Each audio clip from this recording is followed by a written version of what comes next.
Olá, seguidores! Esse é o segundo episódio da série de Como Criar uma Língua.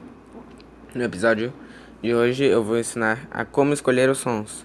E antes eu vou ensinar como são os sons. A primeira coisa que você tem que aprender é sobre o local de articulação. Existem vários locais de articulação, ativos e inativos. Os ativos são principalmente os lábios e a língua. E eles interagem com os estáticos ou inativos, que são, por exemplo, o palato, dentes e a faringe, a parte de trás da faringe. Aí você tem grupos como bilabial, que você junta os dois lábios, retroflexo, que você junta a zona retroflexa da língua com a parte de cima da ponte alveolar. E também tem como você especificar cada parte de sua língua. Por exemplo, você tem como fazer o som de T, mas em cada língua ele pode ser um pouquinho diferente. Por exemplo, em algumas línguas você pode usar a zona laminal, outras a zona apical. E depois tem o modo de articulação. Existem vários tipos de modo de articulação em que as consoantes são separadas. Primeiro tem as oclusivas, plosivas ou mesmo pausas, que quando você bloqueia o ar completamente, depois libera ele. Temos, por exemplo, G, aí embaixo. As fricativas, em que o ar é friccionado, ou seja, você deixa mais ou menos fechado. Temos como, por exemplo, Re. Temos as africadas, que é uma mistura das duas. Temos, por exemplo, Che. Depois temos flaps, tapas ou vibrantes simples, em que você dá mais ou menos como se fosse um tapa no articulador estático, Re, por exemplo. Trinadas, em que você dá vários tapas. Temos, por exemplo, Re. Em nasais, você bloqueia o curso oral.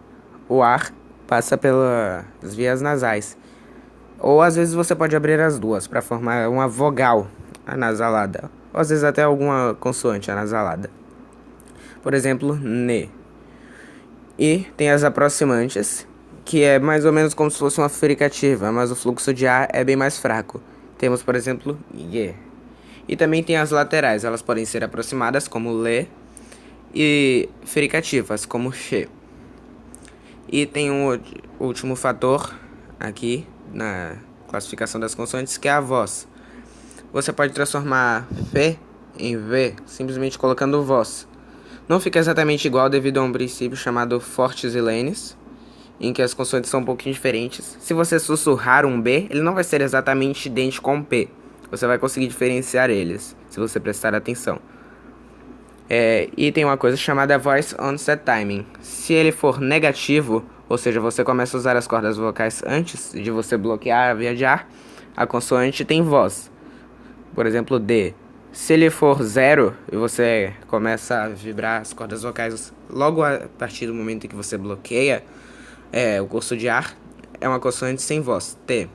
E se você esperar um tempinho antes de colocar a voz, vai ser uma consoante aspirada, como T. E também existem as não pulmônicas, as consoantes não pulmônicas, que você não usa o pulmão para pronunciar elas. Temos os cliques, como por exemplo, os implosivos, que eu não sei pronunciar direito, e os ejetivos, em que você faz consoantes sem voz, só que sem usar o pulmão. São sons usados, por exemplo, em beatboxing. E depois tem as vogais. As vogais são classificadas como as vogais fechadas, abertas, anteriores, posteriores. E também tem as vogais que não existe bem um termo para elas, mas vamos chamar elas de extremas porque elas ficam no extremo, que são I, U, O, A. Essa daqui é a forma que as línguas têm consoantes mais comum, I, U e A. Algumas também usam I, A e O. Esse daqui também é outro bem comum, que tem línguas como o japonês, A, E, I, O, U. Essas daqui são mais ou menos as vogais do português, não exatamente cobrindo todos os dialetos. E essas daqui são as do inglês, também não cobrindo exatamente todos os dialetos. Mas como escolher esses sons para sua língua? A primeira coisa é que a maioria das línguas você tem grupos para as consoantes. Por exemplo, você tem uma sem voz e outra com voz. No português é bem assim. Às vezes você tem uma sem voz e outra sem voz também, só que aspirada, pá e pá.